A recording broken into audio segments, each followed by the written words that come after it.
What's up guys, Lambo here. This will be the first video of this channel. It's going to be a ZVZ against Bly, where Bly is going to go 2-base Muta, so if you struggle with 2-base openers in general, this is going to be interesting for you. But first, before I say anything, an introduction to this channel. It will be a channel where I will simply upload games that I think are going to be useful for you guys. So games where I either played very well and you guys can copy a lot of stuff, or where I played against a couple of tricky strategies. I hope eventually to have a video for most strategies here. So if I upload a video about a 2-base CVZ in this game, then maybe one other time I will upload one against 2-base Roach, then one against a 2-base Ling Bay Nolan, then one day against all the different 3-base openers, then maybe one against the Glaives Wills from Protoss, one against a DT drop, etc, etc.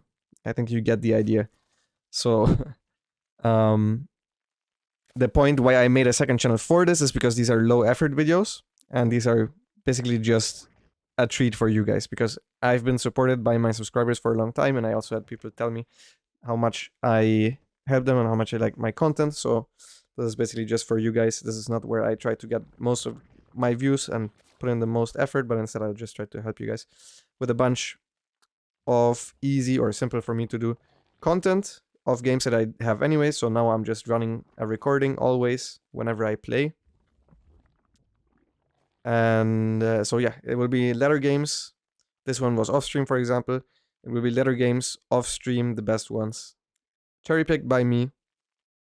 And we're starting off with a ZVZ, which is very rare these days. I don't play many ZVZs, so it's not my best matchup. In fact, it's my worst matchup right now. So it's important for me as well to go over everything, to make sure I have everything correct. I can also go over it myself now again and see if I maybe made any mistakes, if I maybe had any holes in my play. So maybe it's going to be useful for me as well. Either way, we're playing against Bly. I open with a pool before the gas, you might have noticed. So if you want to open like that, you can go 16 hatch, then 17 pool. And then if you want to go for a speed follow-up, like a 3-base opener, you can go for 16 gas right after you make the pool, and then you make the drones, and it plays out just the same as hatch gas pool. You just lose a couple of minerals, but it's not the worst. Then we go for a 32 hatch, and now since I realized my opponent is going for 2-base, I decided to go for a 3rd-base myself, a late one. And then my response to 2-base, but I have multiple responses to 2-base, but I think this is one of the ones that you can copy the easiest. I think it's very important to mix up your responses on high level against 2-base, but you guys shouldn't do that. You guys should just get really good at one response against 2-base, and I think this is a good one to have. I go at 31 for a 3rd queen. I pull two drones out of gas, and then I drone up to around 34. 3 on gas in the main, and then I make a round of Zerglings. And what this does is, against a Ling flood, you can defend your 3rd base with a 3 queens plus Zerglings. And if it's so many Lings that you can't defend the 3rd base, you can simply sack it. It's like the perfect amount of Lings where if you sack the base, if your opponent makes this many Lings, you're still ahead because you simply outmine him. And then a 2-base versus 2-base scenario is still good for you, even though you lose some minerals for making and attempting to take that hatchery. So I like to go for about 12 Zerglings. That's also enough to kill a potential Nidus, for example.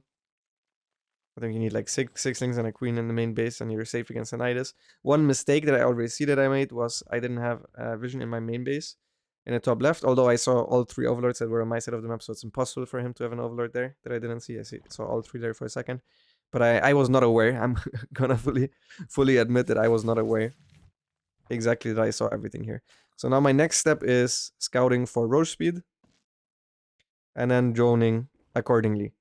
So the moment I see roach speed, I drone up to 3 gas, around 50 drones. I think you can hold most stuff.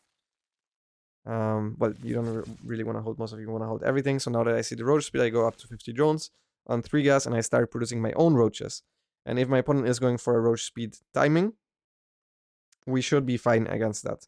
Now, if he goes for a roach speed timing with like 32 drones, we make some spines behind our natural and just hold on 2-base. So you still need to judge the situation based on the roach count that you see from your opponent.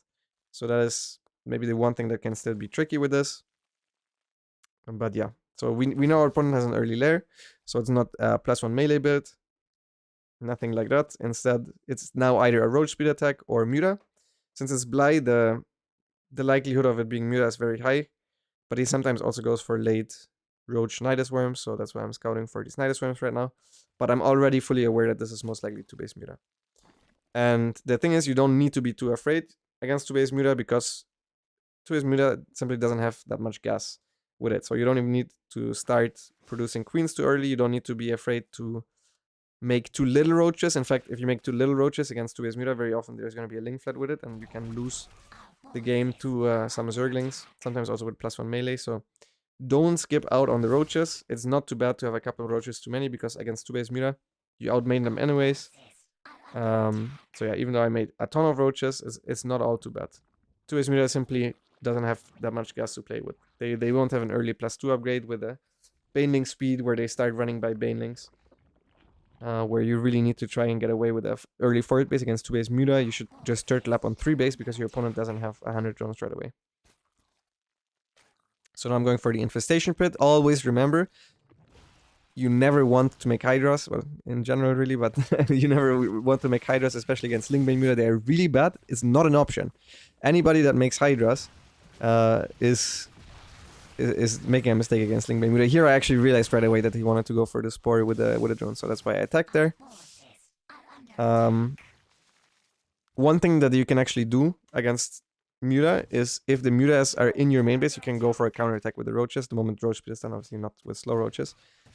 You can force the Mutas back that way, and if they don't respond right away, you can fully commit. Like I'm doing it here, for example. This is just a fake move out to force the Mutas back a little bit, and then I'm going back with the roaches. This is just to buy time.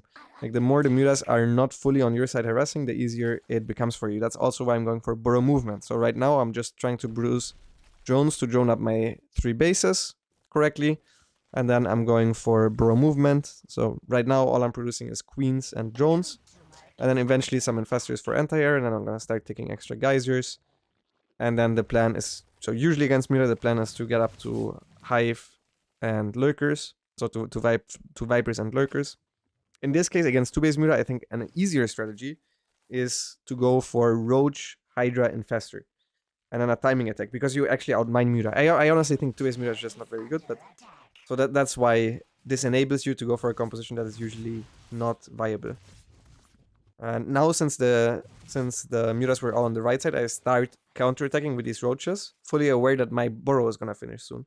So I want to start distracting my opponent. I want to start forcing his Mutas to be on his side of the map to make my own defense, my own life a lot easier. And those also obviously trade well against the Zerglings. I obviously already realized he has a gold base. He tried to double expand a little before. Now my burrow movement finishes up. He had a great wall there with the Evo chamber. Always make sure, wherever the Mutas are, to burrow the units and run away. And then far away from the other point of harassment with the roaches. So that's why I'm running towards the right side of the map there. If he were to chase those, the Mutas would be even slower to react to anything else. So now that I am on 66 drones, you can see my opponent is not fully droned up yet. And we simply just try to buy some time until we get our perfect army composition, then attack him, since we're already ahead. Now, if you're not ahead, you should keep turtling, but doing this is still very good. You're buying time for your defensive setup to arrive. You're not buying time to get your army up to attack with, but instead you're buying time to simply perfect your defenses. So having spore crawlers everywhere, being in position with lurkers, getting up hive with vipers, that kind of stuff is really important. Also, creep spread is really good against Lingbane Muta. As a Lingbane Muta player, you do not want to spread creep, but as a roach player, creep spread is fantastic for you because it gives you vision, since you don't have overlords on the map. Like, even if the Mutas find the roaches like this, it's not bad for you. You can just run away from the rest of your roaches and buy time and attack somewhere else.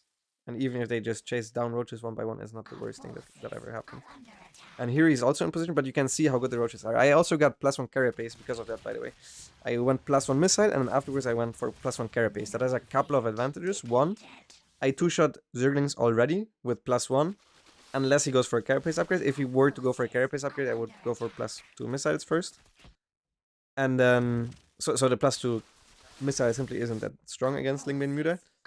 But then also the armor upgrade is really good against Mutas and Zerglings, especially if you go for these burrow movement plays.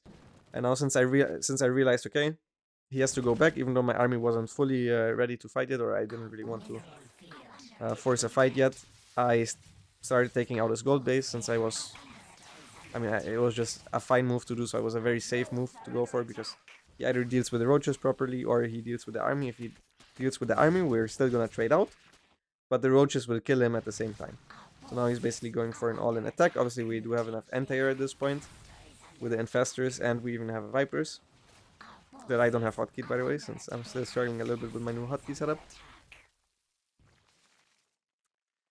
But yeah, at the moment you're maxed, you're fine. This would not be an army composition that I would usually go for. So against a 4-base Mutaling Bane player, usually your anti-air is just spores, it's not hydras, and then you go for vipers and lurkers. But since my opponent doesn't have baneling speed, there's no reason for me to go into lurkers. Instead, I can just go full anti-air mode with many hydras, infestors, and vipers. So the only time you actually go for hydras is against roach muta usually, but against 2-base muta, I think going for roach, hydra, and fester is also good, and especially an easy way to play, because your plan is super easy. I think the easier the game plan, the better usually the win rates are of certain strategies. And now he actually surprised me a bit because he did have bending speed. But yeah, that was a little too late. Obviously, this is a Bly GG timing. If you know Bly, you know what I'm talking about. Since he's struggling to stay alive here. Okay, he got a couple of mutas. A couple of hydras here with the banelings, but it's...